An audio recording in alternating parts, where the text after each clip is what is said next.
아마 이 자리에 NFT 투자하신 분들이 계실 거예요. 갖고 있는 NFT를 팔아야 되는지 지금 고민 중에 있을 겁니다. 가상자산 시장의 99.95%는 없어질 거라 말을 제일 많이 했습니다.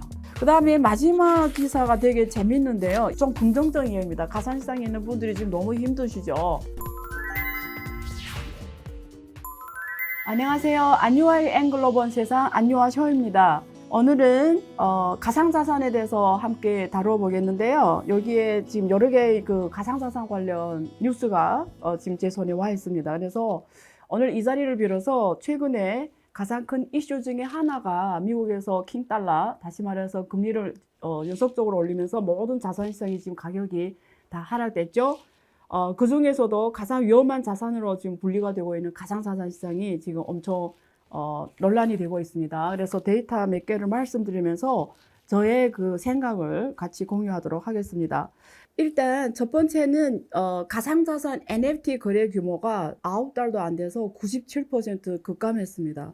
올해 1월에 역대 최고액이 얼마였냐면요, 170억 달러였습니다. 지금 현재는 얼마냐면 4억 6,600만 달러. 다시 말해서 97% 지금 급감했고요. 아마 이 자리에 그 NFT 투자하신 분들이 계실 거예요. 그래서 지금 이 상황이 어떻게 된 상황이고, 그리고 앞으로 이 NFT를 갖고 있는 NFT를 팔아야 되는지 지금 고민 중에 있을 겁니다. 제가 확실하게 정리 드릴게요. NFT라는 거는 여러분 사람 미술품처럼 생각하는데요. 아닙니다. NFT는 그냥 그 코드로 된 한 줄의 파일이에요. 디지털 파일.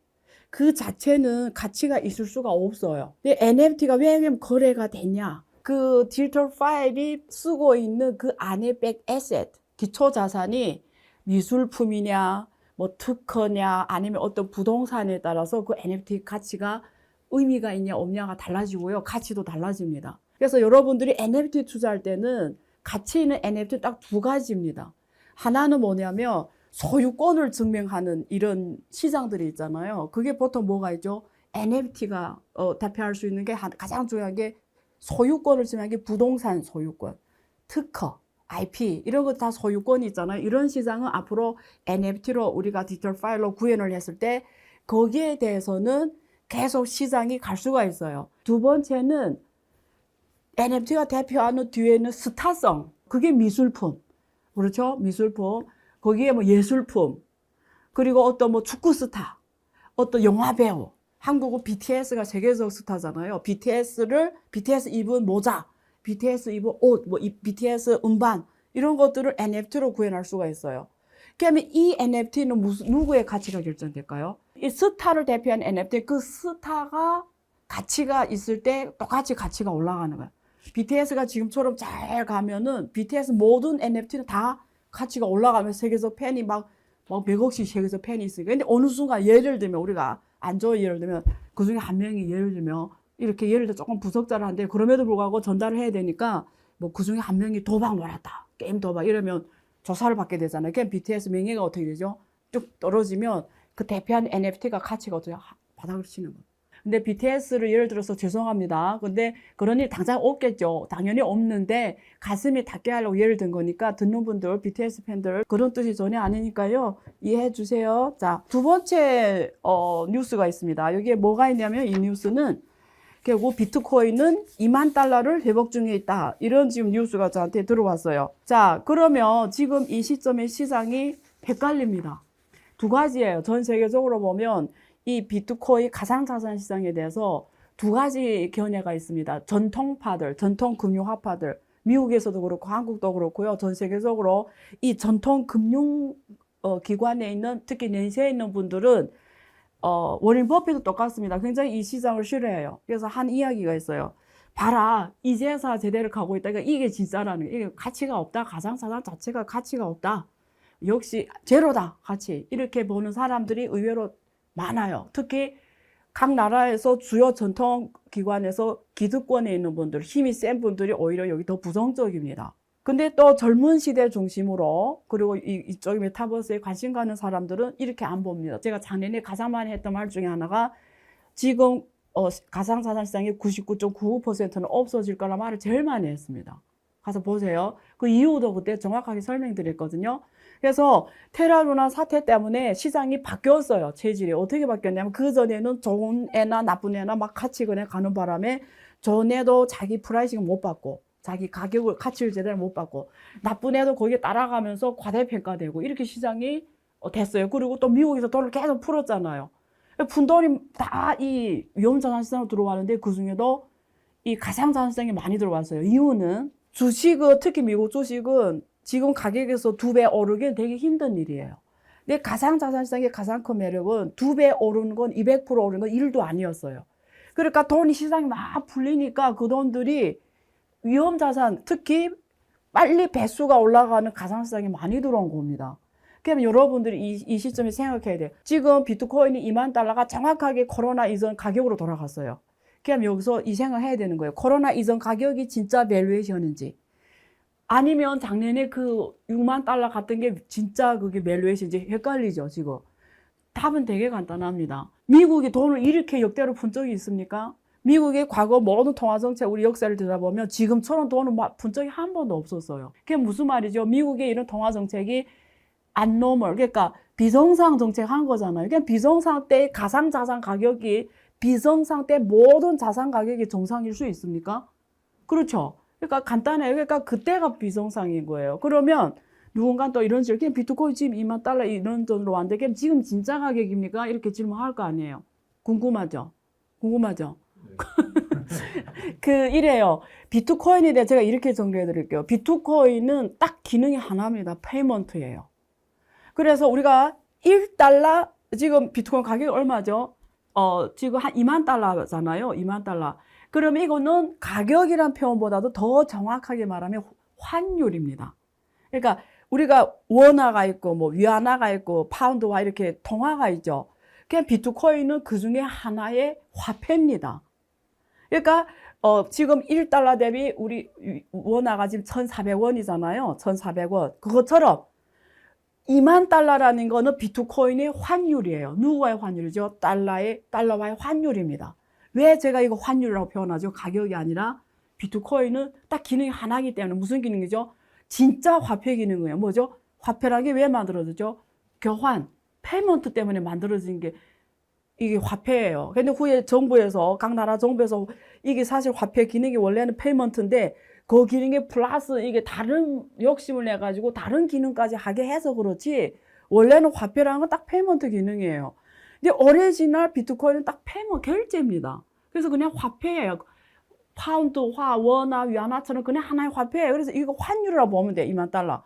그냥 보세요. 원화 환율이 연초에 뭐 1200부터 지금 1400까지 왔잖아요. 그것처럼 비트코인 가격도 2만이 될 수도 있고 환율이 6만이 될 수도 있고 환율이 뭐 만이 될 수도 있어요. 그러면 여기서 질문이 나오죠. 그럼 도대체 어느 게 진짜 환율이죠? 그럼 이 질문은 equal. 지금 원화 가격이 1달러 대비 1,400원인데 이게 진짜 가격이 아니에요. 어떻게 생각하세요? 1,400원. 연초에 1달러 1,200원이었잖아요. 이 방송 보는 분들은 1,200원이 원화의 진짜 가격이에요. 지금의 1,400원이 원화의 진짜 가격이에요. 이 질문하고 똑같은 답입니다. 그러면 저는 어떻게 답을 해드리냐면 환율이 뭘 대표하는지를 봐야죠. 환율이 뭐죠? 한 나라의 통화의 환율의 가치를 누가 결정하죠? 본질적으로는 그 나라의 GDP가 결정하는 거예요. 그러니까 우리 보기에는 표면으로 환율이지만 실제는 왜 그 가치냐면 그 나라의 GDP고 다시 말해 그 나라의 경쟁력인 거예요. 왜 아프리카 나라 짐바브웨 이런 나라에서 환율이 막 이렇게 안고 가서 겨우 버스 하나 타는 그 가격이 됐을까요? 그렇게 통화 가치가 거의 제로 걸렸을까요? 짐바브웨 이런 나라에서 수출할 수 있는 게 없기 때문에 그러는 거예요. 그 나라 경쟁력 상품이 없기 때문에 그래서. 그러면 이어서 비트코인의 환율은 무엇에 결정될까요? 비트코인은 어느 나라의 통화가 아니잖아요. 그럼 어느 나라의 통화는 그 나라 GDP가 대표하는데 비트코인은 나라가 없는데 비트코인 대표하는 GDP가 뭘까? 이런 질문이 나오죠. 그렇기 때문에 비트코인은 어디서 가치가 되냐면 수요와 공급. 그러니까 비트코인을 많이 수요할 때 비트코인 가격이 올라간다. 그렇죠. 6만으로 갈 수도 있는데 그러면 비트코인 수요가 확산이 되려면 누가 비트코인을 많이 수요를 하는 걸 봐야 되겠죠. 그러면 누가 많이 비트코인 수요를 할까요? 사실은 중국이 제일 많이 수요를 했어요. 중국 사람들이. 근데 정부에서 불법으로 해놨어요. 만약에 제가 감히 장담을 할 수 있어요. 만약에 중국 정부에서 비트코인을 사용을 허용했으면 정부에서 법으로 못해 이러지 않았으면 지금 6만 달러가 가격이 아니고요. 실제는 5억이 막 넘어갈 수 있는 가격입니다. 중국 사람 제일 많이 비트코인에 대해서 투자를 하고 썼는데 중국 정부가 못하게 하니까 그때 당시 비트코인이 곤두박질해서 전 세계 중국 정부를 다 욕했거든요. 망할 중국이라고 그때 다 욕했어요. 근데 우리가 여기서 지금 미국에서 달러가 기축통화인데 만약에 전 세계에서 달러가 맨날 이렇게 킹 달러 하면서 다른 나라를 못 살게 굴잖아요. 지금 힘들어지니까 이제 달러 안 써. 이러면 이제 비트코인이 써. 이러면 비트코인 가격이 어떻게 올라가죠? 왕창 올라가는 거죠. 그냥 미국 정부에서 비트코인이 우리 기축 달러를 위협하네. 이러면 비트코인은 이제 쓰지 마. 미국에서 법이 나올 수도 있잖아요. 그러면 비트코인 가격이 어떻게 될 것 같아요? 치명적이 되는 거죠. 그렇죠? 왜냐면 그 중국보다 미국이 더 영향력이 큰 나라니까. 그럼 또 누군가 이래. 그럼 그날은 비트코인 가격이 0이 되는 거 아니에요? 이렇게 물을 거예요. 아닙니다. 왜? 비트코인은 없어질 수 없어요. 이 세상에는 비트코인을 수요를 할 수밖에 없어요. 예를 들면 짐바브웨 같은 나라 예를 들게요. 그 나라 종이 통화는 아무도 안 받아요.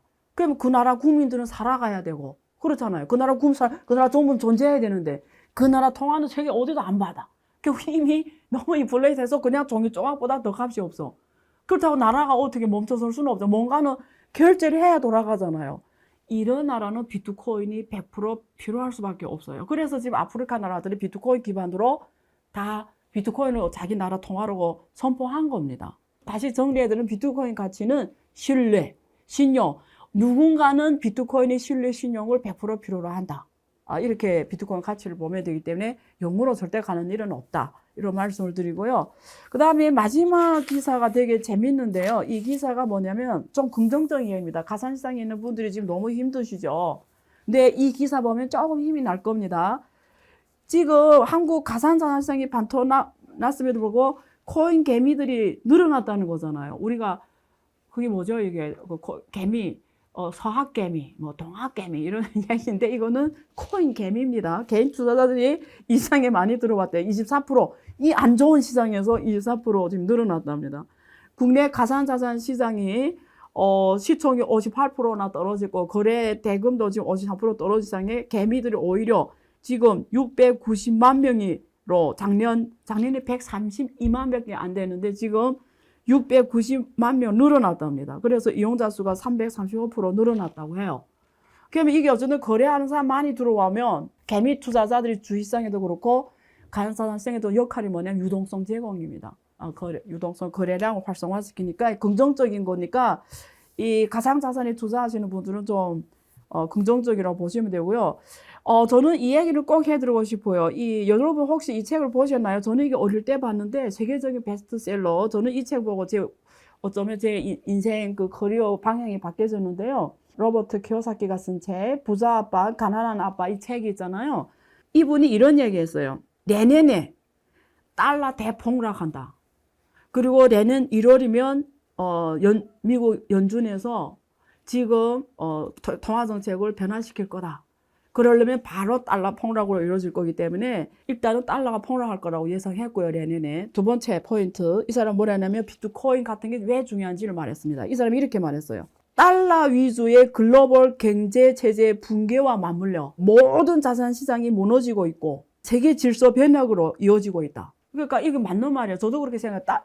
이게 한두 번이지. 지금 보세요. 킹 달러 때마다 나라가 망해갑니다. 예를 들면 80년대는 남미가 망했어요. 킹달러 때문에. 90년대는 동남아가 망했어요. 킹달러 때문에.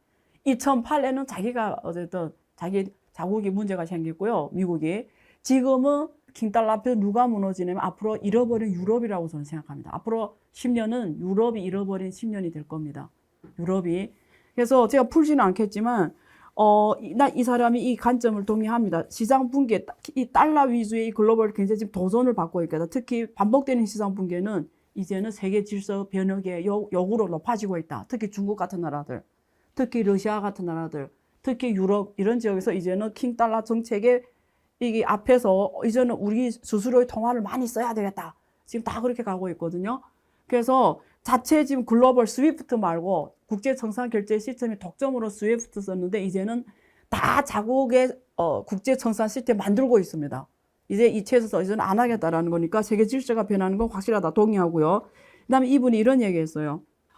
세계 질서 변혁으로 이어지고 있는 가운데 암호화폐 투자자들이 승리의 기회를 갖게 될 것이다. 이렇게 하면서 제언을 했어요. 앞으로 비트코인, 금, 은을 매수해서 이런 위험을 해제해라. 달러 폭락 사태에 대비해 지금부터 비트코인, 금, 은을 매수해야 한다. 이렇게 강조했거든요. 저는 일단은 달러가 어차피 환율이 떨어질 수밖에 없어요. 달러가 킹 달러로 가려면 지금은 금리를 인상시켜서 가는데 그 대가가 있습니다. 그거는 미국 경제의 침체입니다. 그러면 환율이 아까 제가 말했죠. 환율의 가치를 결정하는 건 뭐라고 했죠?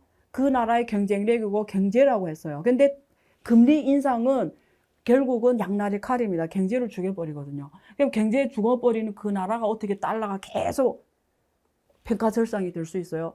지금 이 정도 가는 거는 킹달러, 이게 뭐 기초통화이기 때문에 가는데 그게 한계가 있다라는 거예요. 결국은 달러, 어느 국가의 화폐 가치는 본질은 그 나라의 경쟁력이고 경제입니다. 경제. 그래서 이게 금리는 양날의 칼이게 돼 경제를 죽이기 때문에 오래 못 간다, 이 정책이. 그러면 연준에서 조그만 기미가 나오면 바로 달러가 폭락할 거예요. 그렇게 그 정도로 지금 위태위태합니다. 그래서 여러분들은 지금은 가장 중요한 시기가 왔어요. 어떤 시기가 왔냐면 키요사키가 말한 것처럼 확실하게 질서 변혁이 시대입니다. 질서 변할 때는 기득권이 변한단 말이에요. 그럼 누가 기득권이 다시 새롭게 올라갈까요? 기존의 기득권은 무너지고요. 새로운 기득권이 새로 형성된다는데 이 흐름을 타는 사람한테 기득권이 새롭게 만들어져요. 그 흐름이 뭐냐? 여러분 투자할 때는 가상자산이든 주식이든 파생이든 제일 중요한 건 뭐냐면 방향을 잡는 거예요. 흐름을 잡는 거예요. 그러면 우리가 가상자산 시장을 봤을 때 여러분들이 보는 뷰가 이렇게 가는 흐름인지 아니면 이렇게 가는 흐름인지 우선 판단이 중요해요. 그럼 우리가 이렇게 가는 가상자산 시장이 이렇게 가는 흐름이라고 시간이 걸릴지언정 그게 50년, 100년일지언정 어차피 전반전 방향이 이렇게 가는 시장이라면 중간에 이렇게 폭락해도 어차피 가는 시장이에요. 그래서 들어오는 시점이 다를 뿐 누군가는 폭락점에 들어왔고 누군가는 요점에 들어올 봤을 차이뿐이지 장기적으로 봤을 땐 다 돈을 버는 거예요. 그냥 들어오면 보는 시장이에요. 그런데 만약에 이렇게 내려가는 시장은 중간에 살짝 올라가더라도 장기적으로는 돈을 잃는 시장입니다. 그래서 여러분 환율 투자와 비트코인 가상자산 투자가 같은 돌입니다. 전반적으로 뷰가 그 나라 국가 경쟁력이 이렇게 가냐 주식시장도 결국은 누구에 대한 베팅이냐면 그 국가에 대한 베팅이에요. 그 국가의 운명에 대한 베팅입니다. 그래서 이렇게 가냐의 판단을 우선 하셔야 되고요. 그건 자기 뷰입니다. 누구 전문가의 뷰를 볼 필요 없어요. 사실 본질이 그겁니다. 그래서 저는 어떻게 보냐 그럼 당신은 뭐예요? 이렇게 할 거 아니에요. 저는 미래는 확실하게 메타버스 세상이 옵니다. 이런 상황에서는 앞으로 NFT라든가 가상자산이라든가 기본 수단으로 구현이 돼야 되거든요. 여기서. 그렇죠? 그래서 세상이 달라질 거고요. 미래에 지금 그 일론 머스크가 하는 스페이스 X 이런 사업이 잘 되고 6G가 보편화되고 이러면 우리가 사는 지금 세상은 그때 가보면 너무 구닥다리 세상이니까 우리가 지금 인터넷 없는 세상 한번 상상해 보세요. 그죠? 똑같은 느낌이 올 겁니다. 그래서 전반적으로 저는 뷰를 이렇게 본다. 그럴 때는 언제 들어가든 긍정적인 거다. 오히려 위기는 너무 땡큐한 거다. 이렇게 보는 게 정확하겠죠. 그래서 어렵지만 공부를 좀 더 하고 맹목적이 아니라 그 본질적 가치가 어디에 있는지를 명확히 하고 여러분은 투자를 현명하게 하셔야 됩니다. 1부에서는 가상자산 시장에 대해서 알아봤고요. 미래 방향성적인 이슈를 가지고 여러분께 정리해 드렸습니다. 2부에서는 산업연구원의 조철 박사님을 모시고 자동차 산업에 대해서 분석하는 시간을 갖겠는데요. 한국의 메인 주도 산업이 자동차입니다. 그래서 지금 미중 갈등 속에서 한국 자동차 산업은 어디로 가야 하는지 그리고 미래 자동차 산업은 또 어떤 방향으로 발전하는지에 관해서 이야기를 나누어 보도록 하겠습니다.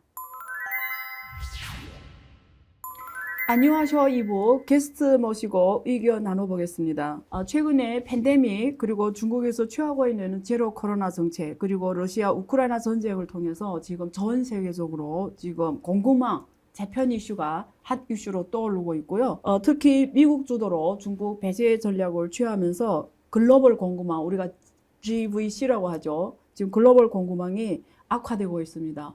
그래서 지금 세계 각 지역은 지역별 공급망을 강화하고 있는데요. 우리가 로컬 밸류 체인이라고 표현하겠습니다. 그래서 LVC로 표현을 하겠습니다. 그래서 GVC에서 LVC로 가고 있는 이 상황입니다. 현재 진양형인데요. 한국처럼 수출 주도형 국가들한테는 굉장히 지금 글로벌 환경이 큰 변화가 오고 있다고 보는 게 정확할 것 같고요. 최근에는 칩4, 미국의 인플레이션 감축법, 여기에는 전기차 보조금 문제가 지금 이슈가 되고 있습니다. 그래서 대응이 한국 정부 입장에서는 굉장히 시급한 상황인데요. 이런 현황을 짚어보고 그리고 앞으로 한국이 글로벌 공급망 변화에서 어떤 위기와 기회가 있는지 어떻게 해야 되는지 기업들은 이런 주제를 갖고 이 분야에서 가상 연구를 오래 하셨고 또 최고 전문가이신 산업연구원 시스템 산업실의 조철 선임연구위원 박사님을 모시고 이야기 나눠보도록 하겠습니다. 안녕하세요. 예, 안녕하십니까. 네, 이렇게 와주셔서 너무 감사합니다. 초대해 주셔서 감사합니다. 저는 사실 조철 박사님하고 여러 정부 회의라든가 그리고 프로젝트 등등에서 자주 만나는 관계다 보니까 오늘은 되게 편할 것 같아요.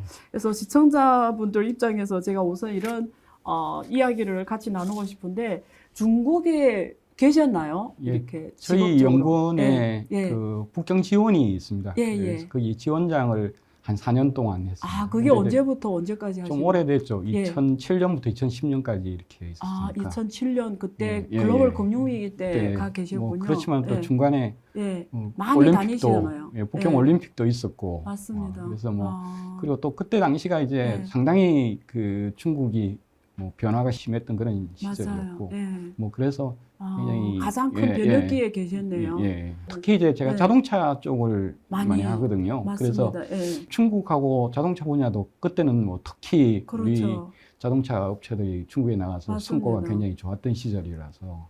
제가 기억으로는 그때 현대 자동차가 그때 이미 들어갔죠. 갖고 그 전에 들어가서 이제 그때 2007년은 네. 약간 좀 안 좋았었는데 그 이후에 이제 언제가 가장 2008년, 좋았나요? 2009년 이렇게 접어들면서 그냥 폭발적으로 성장을 했죠. 중국에서요? 예. 그러면 가장 좋았던 게 어느 년도인가요? 한 2014년까지가 굉장히 좋았었어요. 거의 뭐 많이 팔렸죠? 많이 팔리는 정도는 공장 자체를 24시간 쿨 가동하는 정도. 지금 그러니까 공장이 몇 개 있습니까, 중국에? 5개 있는데 지금은 거의 이제 가동을 못 하고 있는 상황이죠.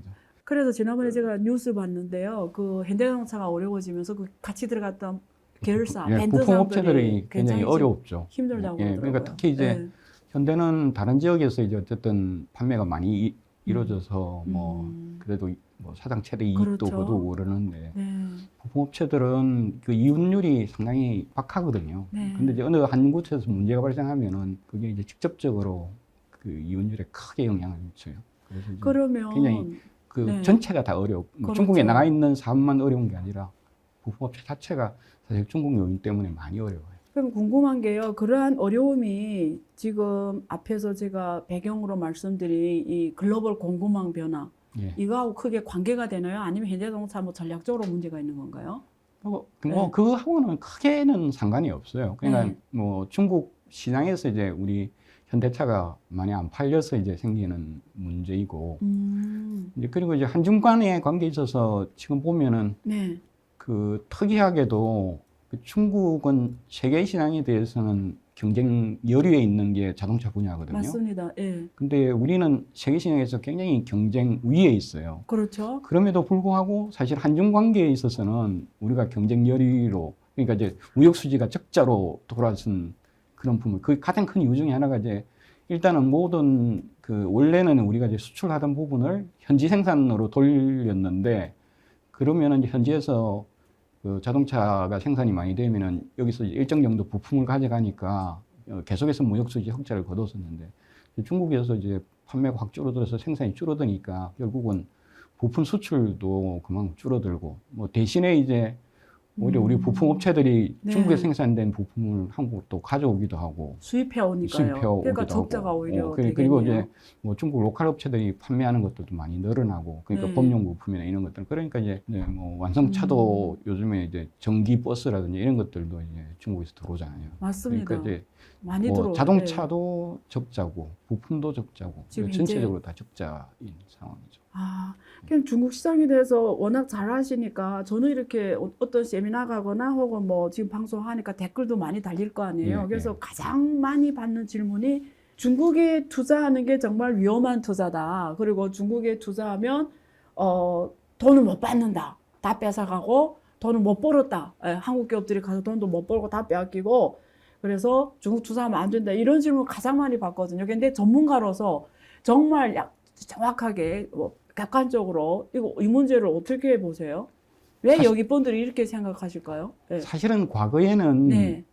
어쨌든 중국에서 생산한 생산 비용도 낮고 네. 그래서 이제 현지에서 생산해서 현지에서 파는 게 훨씬 더 이득이 되는 그런 형태였거든요. 네. 그리고 이제 그때 당시는 뭐 생산 비용의 차이에 의해서도 이제 갈 요인들이 좀 있었어요. 그리고 이제 많은 기업들이 사실은 초기에는 엄청나게 많은 이윤을 거뒀어요. 중국에서요. 중국에서. 네.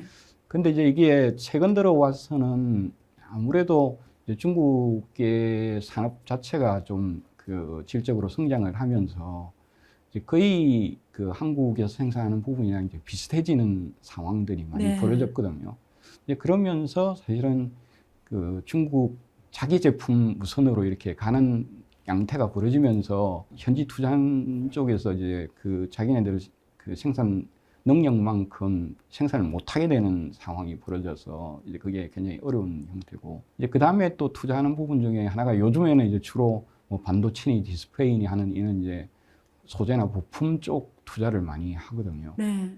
사실 그런 분야는 제가 생각할 때는 굳이 중국에 나갈 필요가 있을까 하는 생각도 많이 들어요. 그러니까 대부분의 경우는 시장을 보거나 그렇죠. 아니면 생산 비용이 싸거나 그렇죠. 뭐 그렇게 해야 되는데 네. 어차피 지금 중국에서 수입하는 부분들은 대체적으로 중국이 꼭 필요해서 이제 수입을 하는 게 대부분이에요. 네. 근데 굳이 현지에서 생산하든 여기서 생산하든 중국이 그거는 이제 사야 되는 입장이라서 그러면은 결국은 이제 그게 현지에서 생산하는 게 이제 더 싸게 치거나 아니면은 그 또 시장에 접근하기가 좋거나 그렇죠. 이런 것들이 있어야 되는데 사실은 이제 그것도 특히 이제 뭐 예를 들면 반도체 같은 경우는 시안에서 생산한다 그러면은 먼지도 그러니까 오염이 많이 되는 먼지도 많이 발생하고 이래서 네. 반도체 공장으로서는 그렇게 크게 좋은 위치가 아니거든요.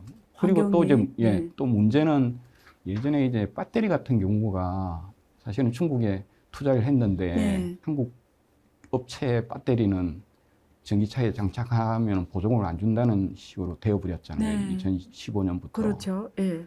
그러면서 투자는 했는데 사지는 않는 형태로 네. 되어버리니까 네. 완전히 이제 그 투자가 굉장히 이제 리스크가 커져버린 그런 네. 상황이에요. 그래서 최근 들어서는 소비자 제품도 애국주의가 있는데 사실은 그런 소재 부품, 뭐 장비, 중간재, 자본재 이런 것들도 그 일정 정도 중국에서 특히 로컬 기업들이 할 수 있게 되면은 그 로컬 기업 우선으로 이게 구매를 하게끔 이제 보호 정책들을 피는 것들이 있어서 그런 것들이 굉장히 리스크가 커진 상황인 것 같아요. 그러니까 과거에는 뭐 중국에서 진출해가지고서는 뭐 그 어떤 형태로든지 거기서 수익이 창출되면은 뭐 그 부분은 뭐 국내로 일정 정도 가져오거든요. 네. 그러니까 그런 것들은 뭐 얘기가 안 되는데 분명히 그리고 또 과거에는 많이 우리가 수익을 거뒀어요. 네. 거뒀는데 확실하게. 예, 네. 지금은 분위기가 이제 완전히 좀 달라요. 특히 요즘에 이제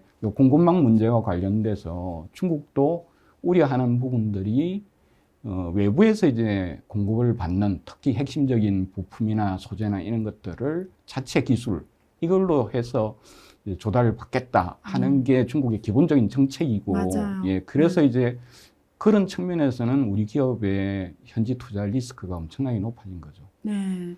그러면 이어서 같은 주제 때문에 비교 차원에서 질문 드리고 싶은 게 그 미국에서 인플레이션 감축법을 하면서 IRA라고 하잖아요. 그러면서 미국에서 북미 지역에서 생산하지 않으면 보조금을 전기 자동차 보조금을 안 준다. 예. 지금 이렇게 되면서 현대 기아가 미국 전기차 생산 9% 정도 하는데 지금 주로 수출로 되어 있더라고요. 그래서 지금 예. 보조금 못 받는 걸로 돼서 지난번에 뭐 고위 공무원들도 가서 지금 설득하고 뭐 여러 가지 뭐 FTA 뭐 여러 가지 지금 동원하고 있는 것 같은데요. 예. 그거하고 지금 비교해 설명하면 그럼 미국에서는 어떨 것 같습니까 앞으로? 그러니까 이제 사실은 이 뭐 유종 분쟁이나 코로나 사태 이전부터도 네. 각국들이 자국 산업 보호하는 정책들을 많이 피기 시작했었어요. 그렇죠. 예, 예. 네. 근데 이제 특히 이제 그게 강화된 게 사실은 뭐 중국이나 이런 데는 전통적으로 그 자국 산업 보호나 이런 것들을 좀 강하게 하는 국가들이고 산업 정책을 많이 피는 이런 나라들이 좀 그런 측면들이 있거든요. 네. 근데 이제 특히나 이제 자유무역이나 이런 것들을 강조하는 그 미국이나 다른 유럽 국가나 이런 쪽에서도 이제 최근 들어서는 이제 그게 강조됐고, 특히 이제 트럼프 들어서고는 뭐 아메리칸 퍼스트 해가지고서는 이제 자기네들 이제 그 산업이 가장 우선시 돼야 된다는, 그래서 이제 뭐 WTO나 이런 국제기구는 뭐 상관없이 자국 산업을 보호하는 형태로 가고 있는 게 지금의 현실이거든요. 바이든 들어서면 민주당은 조금 이제 다른 태도를 취할 걸로 예상을 했는데, 지금 말씀하신 인플레이션 감축법이라든지 그 전에 이제 그 반도체 과학법이라 해서는 반도체도 네. 그 미국 내에서 생산을 해야지 보조금을 네. 주고, 또 맞습니다. 그에 더불어서 이제 중국의 어떤 공급망 부분에 대한 제동을 걸기 위해서 중국에다가 투자하는 기업들 같은 경우에는 보조금을 다시 회수하겠다 하는 네. 이제 그런 식으로 지금 하고 있거든요. 그래서 이제 그 미국 견지에서 본다 그러면은 공급망도 미국 자체의 어떤 공급망 구축, 이게 이제 가장 우선이고, 그와 더불어서 중국에 공급하는 부분이나 중국의 공급망이 강화되는 부분들은 적극적으로 막겠다 하는 게 두 가지 목적들이 있는데, 결국은 그 우리나라 입장에서 본다 그러면은 미국에 이제 투자를 하는 경우에 있어서만 혜택을 받는 그런 상황인 거죠. 근데 아까 얘기했던 중국 리스크 부분하고 비교를 해보면은 일단 미국에다가 투자를 해서 미국에서 생산만 하면은 그런 보조금이나 뭐 이런 혜택을 받아요. 근데 중국 같은 경우는 리스크가 중국 로컬 기업이 아니면은 오히려 위험이 리스크가 있는 그런 상황들이라서 양쪽 다 사실은 이제 리스크들이 존재하는데, 이제 미국은 어쩔 수 없이 이제 미국에 가서 생산을 해야 되는 그런 상황이 돼 있는 거죠. 그러면 저는 지금 정리 차원에서 한번 의견을 나누고 싶은 게요. 비교해 보면 보세요. 중국에서는 현지에 들어가 생산해도 보조금을 안 주니까 한국에서 의사결정 내리기 되게 쉬운 것 같아요. 안 가면 되죠. 어차피 가도 안 주는데 한국에서 생산해서 아까 말씀드린 대로 수출을 하면 되죠. 걔네들이 필요하면 어차피 수입해 갈 거니까요. 결국 경쟁력인 거죠. 그래서 확실히 필요하면 거기서 생산하도 여기서 하도 어차피 수입해 갈 거란 말이에요. 그럼 이거는 문제 해결법이 보여요. 근데 저는 미국처럼 만약에 딱 자기 나라에 와서 해, 아니면 안 해서 하면 저는 그게 머리 더 아픈 게요. 한국이란 나라는 이 자국 이 지역에서 생산을 해야 그게 유리한 거잖아요. 여기서 일자리를 창출하고, 일자리 창출이 돼야 또 소비 늘어나고 이러면서 GDP가 훨씬 더 크게 성장하는데, 만약에 미국 정책처럼 딱 우리나라에 와서 하는 것만 보조금 주겠다 이러면, 예를 들면 극단적으로 한국 현대자동차, 한국 삼성전자가 미국 시장이 더 크잖아요. 그러면 아예 한국에서 아예 안 하고 다 미국으로 가서 해요. 그러면 한국 사람들, 한국에는 오히려 저는 더 네거티브 안 좋거든요. 그러니까 지금처럼 수출을 해서 보조금을 주면 좋은데요. 딱 우린 와 해줄 때 하면 오히려 한국 사람들의 입장에서 보면 미국 정책 훨씬 더 안 좋거든요.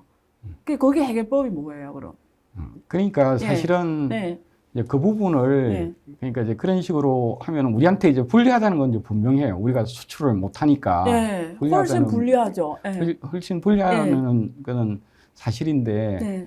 사실은 이제 부가가치라는 게 그 생산 부분에서만 창출되는 건 아니거든요. 네. 기업들이 이제 부가가치 창출 활동을 네. 뭐 연구개발도 있고, 그렇죠. 기획도 있고, 그렇죠. 뭐 마케팅도 있고, 기타 등등 이제 여러 가지 맞습니다. 분야에 있거든요. 네. 근데 이제 가치 사슬에서 보면은 부가가치가 가장 낮은 부분이 현재로서는 이제 생산 부분이라고 얘기들을 생산, 하잖아요. 그렇죠. 그러니까 이제 오히려 생산은 어디에서 하든 부가치를 많이 창출되는 그런 역할들을 한국에서 하면은 거기에서 소득도 창출되고 그다음에 또 고용도 창출되고 할 수가 있는 그런 형태예요. 근데 이제 예를 들어서 기업에 대해서 제재를 가하는 형태가 되어버리면은 그 기업이 이제 예를 들어서 그걸 받아가지고선 치명적인 타격을 입고 뭐 생산이 줄어든다거나 심지어는 도산을 한다거나 그러면은 아예 이제 그런 부가치 창출 부분도 사라지는 형태가 되거든요. 그런 차원에서는 그러니까 어차피 아까 전에 말씀드렸던 것처럼 각국이 그 자국 산업 육성, 특히 이제 자국 내에 수요가 있는 부분들은 자국 내로 돌아오라 이래가지고 리쇼링 정책이라든지 이런 것들을 지금 강하게 펴고 있잖아요. 근데 그런 것들은 우리 입장에서 본다 그러면은 우리는 지금까지 수출로 이제 먹고 살던 나라였다고 가정을 한다 그러면은 결국은 그 수출 못 하더라도 어쨌든 현지 투자를 해서 우리 기업들이 계속해서 그 판매를 해야 되는 형태고 그래서 이제 전반적으로 우리 산업 발전이라는 관점에서 본다 그러면은 굳이 그 생산을 국내에서 뭐 그렇게 강조할 필요가 있겠느냐 하는 그러니까 할 수만 있으면은 국내에서 하지만은 못하는 경우에 있어서는 나가서라도 해서 우리 기업들이 생존하는 게 훨씬 더 중요하다는 생각이에요. 아, 되게 재밌는 지금 내용인데요. 자, 한번 제가 정리 또 하면서 또 계속 질문 읽어갈게요. 그러니까 우리가 물건이 만들어지기 위해서는 이 R&D, 그리고 조달, 그리고 생산, 다시 물류, 서비스, 고객한테 가는 이것을 우리가 밸류 체인이라고 합니다. 그래서 100만 원짜리 핸드폰이다 이러면 R&D부터, IP부터 시작해 개발, 디자인, 그리고 조달, 그리고 생산, 또 서비스 이래서 맞게 이게 100만 원짜리 핸드폰이 만들어지는 과정이고요. 각 분절별로 다 기업들이 있습니다. 근데 보통은 어느 쪽이 돈을 많이 벌어가는 이 생산은 부가가치가 제일 낮아요.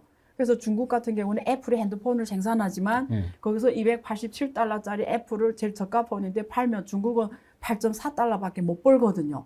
나머지는 큰 돈 누가 벌어가냐면 미국이 IP하는 미국이 벌어가고 독일, 한국, 일본이 쪽을 벌어가고 수출은 중국이 잡히는데 중국 사실은 8.4달러밖에 못 벌어요. 말씀하신 거는 그 말씀이거든요. 그래서 생산은 부가가치가 낮다. 한국도 이제는 제조, 이거 부가가치는 제조에서는 지금 만약에 미국에 간다고 해도 어차피 이건 부가가치가 낮은 형 때문에 이제는 한국은 좀 더 부가가치가 높은 IP, R&D, 그리고 이쪽 마케팅 이런 쪽에 가야 된다라는 말씀을 해주신 거거든요. 저는 이걸 동의합니다. 한국도 이제는 노동력이 워낙 비싸졌기 때문에 경쟁력이 중국하고 혹은 다른 나라하고 경쟁력이 사실 많이 떨어지거든요. 그래서 두 가지 질문이 있어요. 하나는 미국에서 미국 노동자의 월급이 한국보다 훨씬 높은데요. 아까 말씀드린 부가가치가 낮은 제조를 미국 와서 해라는 거 하는데 이게 현실성이 있는지, 그러니까 돈을 못 버는 제조를 왜 자국에 와서 해라고 하냐. 그리고 그게 현실적으로 미국이 중국의 제조 공장 역할처럼 미국이 그런 역할을 할 수 있냐, 제조. 두 번째 질문은 이제 말씀드린 한국은 이제는 이쪽으로 고부가치로 가기 때문에 제조는 사실은 가도 그러면 현대 자동차를 대량으로 제조 쪽에 있던 노동자들, 그러면 이 사람들이 잃어버린 직장, 잃어버린 소득, 이거는 어디를 통해서 한국은 그걸 또 보완을 해야 되는지, 이 두 가지예요. 네. 그러니까 네. 이제 그 미국의 네. 인플레이션 감축법도 네. 그러니까 이제 미국에 생산된 차를 사면은 네. 7,500달러를 보조금을 주거든요. 맞습니다. 그러면 우리나라 돈으로 단 돈 1,000만 원을 보조금을 그렇죠. 줘요. 엄청 큰 거죠. 엄청. 그걸 받느냐 안 받느냐에 따라서 그렇죠. 1,000만 원의 차이가 있죠. 가격 그 경쟁력의 차이가 있어요. 네. 그러면 결국은 계산해 가지고 한국에서 생산해서 수출하더라도 그걸 커버할 수 있으면 한국에서 생산하겠죠. 맞습니다. 근데 이제 1,000만 원을 커버할 정도의 차이는 아니라는 거예요. 그렇죠. 오히려 요즘에는 국내 현대차 그 노동자들의 임금이 상대적으로 미국에 비해서 높다고도 얘기를 하니까 뭐 더더구나 이제 부품 조달이나 이런 것들이 이제 한국에서 좀 싸고 이래서 이제 한국에서 하는 부분이 있는데 그러니까 결국은 그만큼의 차이를 못 낸다는 거죠. 미국에 가서 생산을 해야지 경쟁력을 가질 수 있는 형태가 되는 거고 내가 반도체도 마찬가지거든요. 반도체도 미국에서 투자를 해서 생산을 하면은 그만큼 보조금을 준다는 거거든요. 그러니까 기업이 따져봐가지고 보조금을 받고 생산하는 거랑 보조금을 안 받고 한국에서 생산하는 거랑 그 경쟁력에 있어서 어떻게 더 높은지 뭐 이런 부분들을 이제 생각하면은 자기가 유리한 쪽으로 결정을 하겠죠. 그러면 국내의 그 블루칼라들은 어떻게 하느냐 하는 부분인데 일단은 이제 그 부분을 생산을 유지하기 위해서 뭐 미국 외에 다른 쪽의 어떤 수출을 늘린다든지 뭐 아니면 국내 내수를 조금 더 진작시키든지 하는 그런 방법도 있을 수가 있고, 통상 환경이나 이런 것들이 변해서 어쩔 수 없이 해외 나가기 때문에 그 블루칼라 인력이 줄어드는 부분도 있지만은, 요즘 이제 4차 산업혁명에서 스마트 공장이라든지 뭐 이런 것들이 나타나면서 점점 이 블루칼라의 인력들을 좀 줄여나가는 추세거든요. 인력 구조 자체도 좀 더 그 고부와치 쪽의 인력 쪽으로 전환을 해야 되고, 사실은 우리나라 전체적인 인력 공급 구조를 보면은 뭐 거의 대부분이 다 대졸이잖아요. 그 대졸 인원이 사실은 생산 라인에서 그렇게 일을 한다는 거는 굉장히 비효율적인 그렇죠. 측면들이 네. 있어요. 사실은 맞아요. 자동차 공장들도 굉장히 표준화가 잘 돼 있어가지고 네. 그렇게 다 자동화죠. 고급 인력들이 필요가 그렇죠. 없는 상황들이라서 맞아요. 고용의 문제에 있어서는 보다 더 질 좋은 일자리, 질 좋은 노동으로 가는 쪽에 조금 포커스를 맞추는 게 필요한 거지. 단순히 그 생산 인력에 대한 우려, 이것들은 사실은 이제 그래서 순간적으로 발생하는 실업이라든지 이런 문제들은 이제 그런 부분들을 단기적으로 조금 뭐 보완을 해주는 지원이라든지 이런 것들이 좀 필요하기는 한데, 중장기적인 어떤 발전 방향으로 본다 그러면은 좀 질 좋은 일자리로 빨리 전환하는 게 더 좋을 것 같은 그게 생각이 기본적 예, 해결법이라는 거죠. 지금 뭐 네. 예를 들어서 소프트웨어 관련되는 인력들은 사람이 없어서 지금 맞습니다. 문제가 심각하잖아요. 그러니까 뭐 그런 인력들은 조금만 그 대졸 학생들을 교육을 시키면은 금방 현장에서 할 수가 금방 있겠죠. 이제 네. 그 사용할 수도 있는데. 네.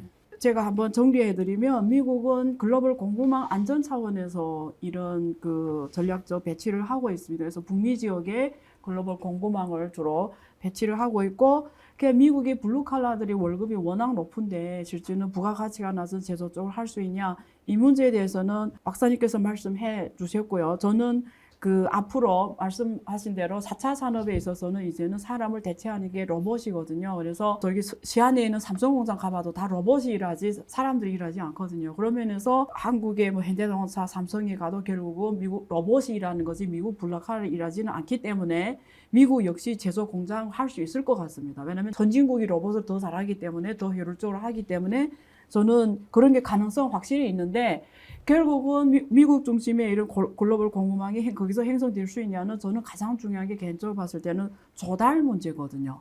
조달이 가장 된 게 잘 아시겠지만 중국이잖아요. 중국은 전 세계 유엔에 등록된 모든 산업 생태계를 유일하게 갖고 있는 나라입니다. 그래서 원하는 걸 다 구할 수가 있고, 없으면 말만 하면 몇 시간에 만들어줄 수 있는 나라가 중국이잖아요. 그런 면에서 기업들이 중국에 있기 좋아하는 이유 중에 하나가 조달이 가장 효율성이 높은 나라가 중국이거든요. 근데 인도라든지 베트남이라든지 안 됩니다.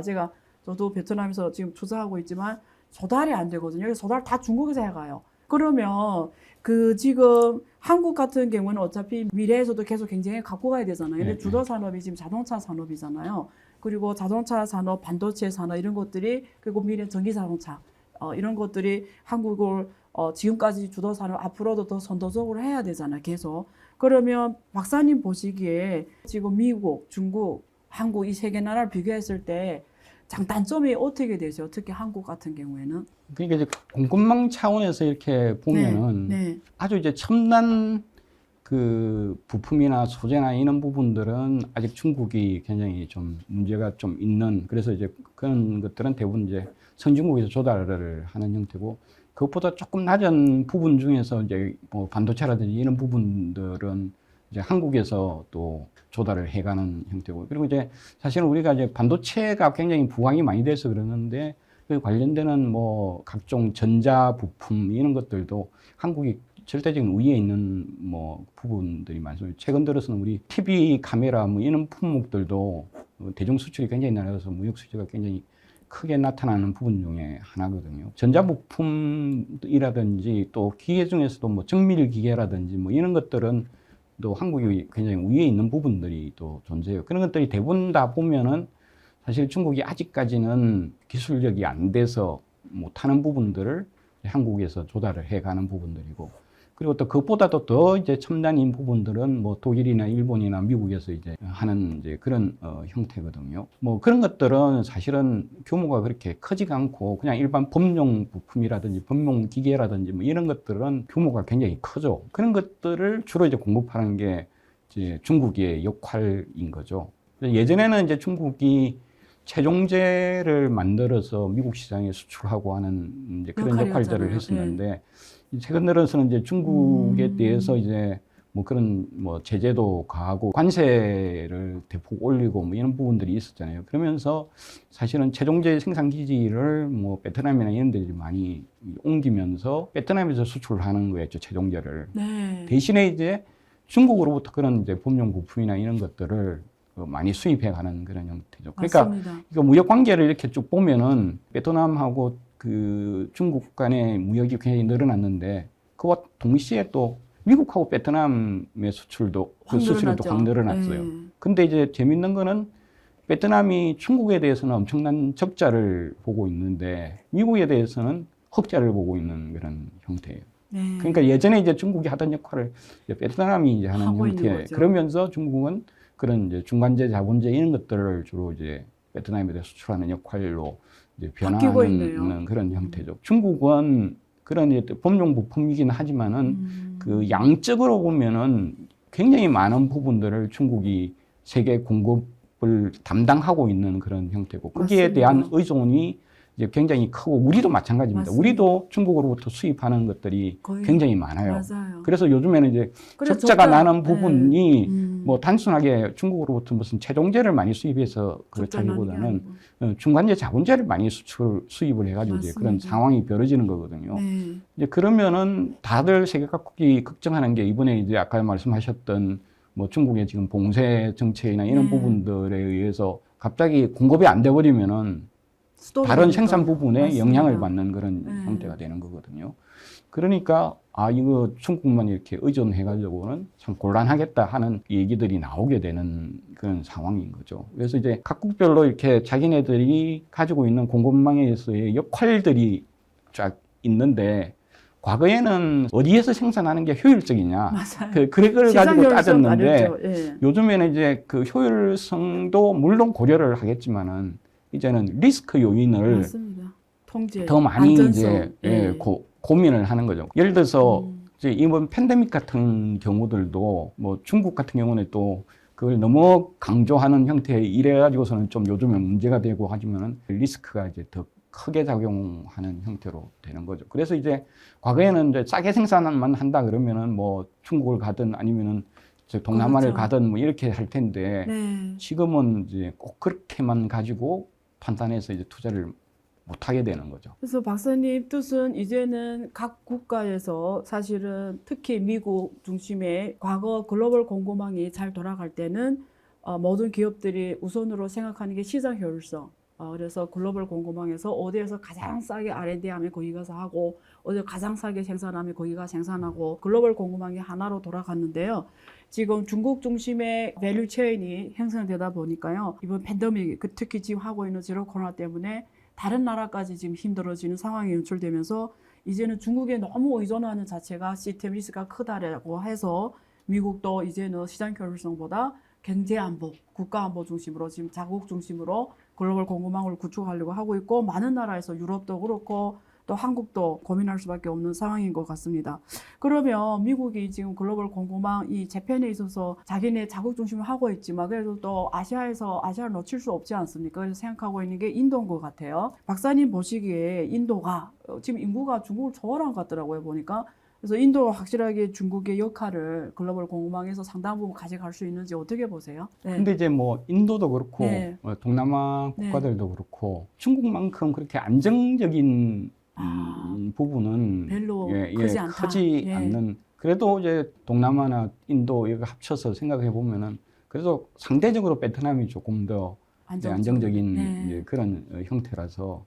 근데 이제 혹자는 뭐 어쨌든 그 베트남도 사실은 그 국가잖아요. 국가주의국가고 뭐 그런 통제라든지 이런 부분들은 똑같습니다. 뭐 네. 거의 비슷한 그런 네. 형태라서 그 미국 입장에서는 그렇게 그걸 선호하겠냐는 생각이고 그렇죠. 인도 같은 경우는 안정성이 상당히 많이 좀 떨어지는 측면들이 있죠. 어떤 예, 면에서 예, 예. 그렇게 그러니까 이제 생각하세요? 예. 그 노동의 질적인 측면이라든지 그다음에 이제 전반적인 어떤 시스템이라든지 뭐 이런 부분들이 상대적으로 그렇게 완벽화되지 생산이 못했죠. 예. 안정적이지는 못한 맞습니다. 상황이라서 네.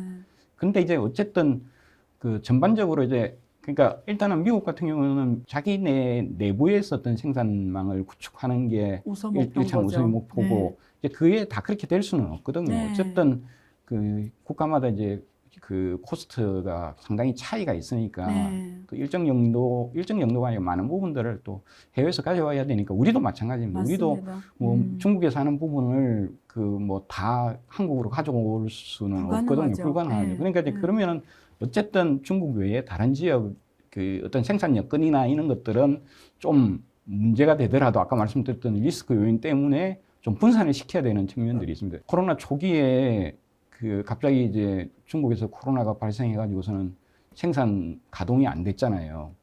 그럴 때 가장 문제가 됐던 게 그 자동차에 들어가는 와이어 하네스라고 네. 그 부분이 이제 공급이 안 돼가지고 국내에 있는 자동차 공장들이 며칠 쉬었거든요. 네. 그때 당시만 하더라도 중국에서 90% 이상을 들어왔어요. 거기다가 특히 이제 산동성 쪽에서 주로 네. 해가지고 산동성이 차지하는 비중이 전체에서 들어온 게 80% 이상 되는 상황이었거든요. 그러니까 이제 그쪽 한 지역만 딱 다운이 되어버리면은 네. 국내에서 자동 생산을 할 수가 없는 아예 거예요. 없네요. 기술보다도 진짜 궁금한 게 예. 그 코로나 이후에 이제 그 통계를 보면은 원래는 90% 이상이었던 의존도가 점점 낮아져가지고 지금 70몇 %까지 줄어들었거든요. 중국 의존도가. 그러면서 그 베트남에서 수입하는 게 지금 한 15%그 정도 늘어났어요. 그러니까 그리고 다른 동남아 지역들도 조금씩 늘어나고. 예전 같으면은 중국이 가장 효율적이니까 그냥 중국에서 다 해버리자 이런 이제 다양화해야 얘기였다면은 되네요. 지금은 맞습니다. 이제 좀 더 그걸 포트폴리오를 좀 해야 되는 그런 그럴 형태가 수밖에 되는 없네요. 그런 상황들이 이제 있죠. 비용보다도 예. 안전성이 더 예. 중요하니까 그렇게 할 수밖에 없고요. 듣다 보니까 제가 지금 바이든이 사실 아까 말씀하신 대로 올라오면 좀 좋아지겠지 했는데 중국과의 여러 가지 문제가 예. 근데 오히려 지금 더 심하다는 소리가 나올 정도로 예. 계속 지금 갈등이 확대되고 있어요. 근데 지금 듣다 보니까 제가 든 게 고기술 영역에서는 중국 견제가 강화가 되겠지만 어차피 말씀하신 대로 모든 그 산업을 갖다 다 할 수가 없기 때문에 상당 부분 또 중국의 상당 부분 다른 나라 할 수도 없기 때문에 결국 기술이 부가가치가 낮거나 이런 쪽에서는 중국하고 계속 같이 갈 수밖에 없네요. 사실상 완전히 뭐 그렇게 딱 돌아서서 할 수 있는 건 아니네. 예, 앞으로도. 그러니까 이제 네. 예를 들어서 지금 이제 그 반도체 같은 경우는 네. 고기술 부분이기 때문에 네. 주로 미국이 중국을 공격하는 형태예요. 네. 그래서 중국에서 이런 고기술 반도체를 못 만들게끔 그렇게 이제 제재를 가하는 게 미국의 정책인데 다른 한쪽에 이제 이 전기차 관련돼서 배터리 부분에 있어서는 오히려 그 중국이 그 미국을 공격할 수 있는 가능성이 굉장히 높은 거죠. 그렇죠. 왜 그러냐면은 배터리 제조도 중국이 뭐 70% 이상을 차지하고 있고 네. 더더구나 거기에 들어가는 광물 같은 경우는 중국에서 처리되고 추출되는 비중이 그 뭐 심지어는 거의 90% 이상 맞습니다. 되는 것도 있고 네. 그 중요한 70, 것들 80, 중에는 네. 70%, 맞습니다. 80% 이렇게 되는 상황이니까 맞습니다. 그런 거에 대해서는 미국이 이제 우려를 하는 거죠. 네. 그래서 이번에 이제 전기차 보조금 조항에서도 특히 이제 예를 들어서 광물이 북미나 미국에서 할 수 있는 부분들이 아니라서 자기네랑 FTA를 체결한 그러니까 미국과 동맹 관계에 있는 사람 거기에서 조달하겠다는 맞습니다. 그런 의도고 거기다가 또 단서를 달한 게 그 외국의 관심 집단이라고 표현되는 네. 부분인데 그게 이제 중국이 포함되는 네. 게 있는데 거기에서 조달되는 부분이 조금이라도 있으면은 그거는 보조금 안 주겠다는 얘기거든요. 그러니까 이제 의도는 뭐냐면은 어쨌든 중국에서 일정 정도는 그런 부분들을 의존하겠지만은 그렇게 절대적으로 의존하는 부분들은 이제는 방지하겠다는 게 이제 미국의 의도라고 할 수 있는 거죠. 그런 차원에서 Chip4 뭐 이런 개념이 나왔다고 생각하고요. 마지막으로 이것만 질문 드릴게요. 그러면 앞으로는 이렇게 급격하게 변화하는 이런 공급망 속에서 한국 기업들 혹은 한국 정부 측면에서 이제 뭐 선제적으로도 좋고 혹은 하지 않으면 안 될 이런 조언을 하신다면 어떤 조언을 하고 싶으세요? 사실은 이제 네. 이 공급망 관련되는 그 문제가 어디에서 발생할지 잘 모르거든요. 판단이 어렵잖아요. 예, 그러니까 지금 네. 어차피 우리나라 같은 경우는 이 공급망이 그 세계 전체적으로 이렇게 쫙 퍼져 있어요.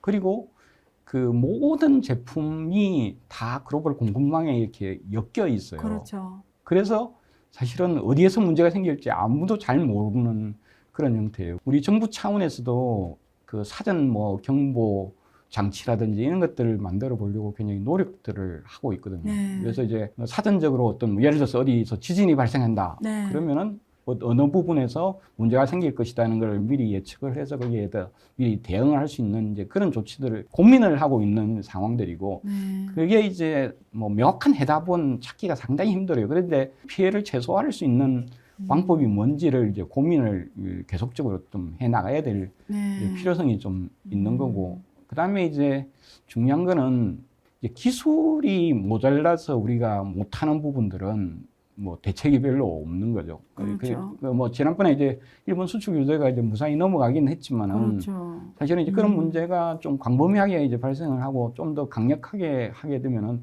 사실 우리로서도 별로 방법이 그렇게 없는 방법이 거죠. 없는. 그러네. 그렇기 때문에 계속해서 이제 그런 부분들은 국산화를 하고 우리 기술을 갖추는 맞아요. 이런 부분들을 해 나가야 되는. 요즘에 이제 중국도 기술을 이제 확보를 해야 된다는 게 맞아요. 그 시진핑 주석이 예. 강조하는 부분이잖아요. 그렇죠. 그 미국 같은 경우는 맞아요. 이제 생산 부분이 자기네들이 조금 부족하니까 그 생산을 강조를 하는데 기술은 자기네들이 다 가지고 있으니까. 맞아요. 예, 그러니까 이제 우리 같은 경우는 아직까지 기술이나 이런 부분들에 대한 대응들 이런 것들이 굉장히 중요한 그런 부분이라고 할 수 있겠습니다. 어쨌든 제가 정리하면은 되게 너무 좋은 말씀인데요. 뭐 중국이 지금 한국을 따라잡거나 혹은 한국을 초월했다 하는 분들이 상당 부분이 범용, 부품 쪽인데요. 이런 거는 다른 나라 혹은 다른 데서 이 리스크를 해지 가능하지만 핵심 기술 부족한 거는 다른 대책이 없고 핵심 기술 문제는 국가 안전 문제하고도 연결되기 때문에 이런 데서 선제적인 대응이 필요하다는 걸로 제가 이해가 됩니다. 그래서 너무 좋은 말씀 해주셔서 감사합니다. 네. 예. 안유아의 앵글로버 안유아쇼 오늘도 여러분들한테 도움이 되셨습니까? 앞으로도 더 좋은 내용으로 여러분들한테 최선을 노력을 다하고 좋은 콘텐츠 제공해 드리도록 하겠습니다. 오늘도 시청해 주셔서 감사합니다.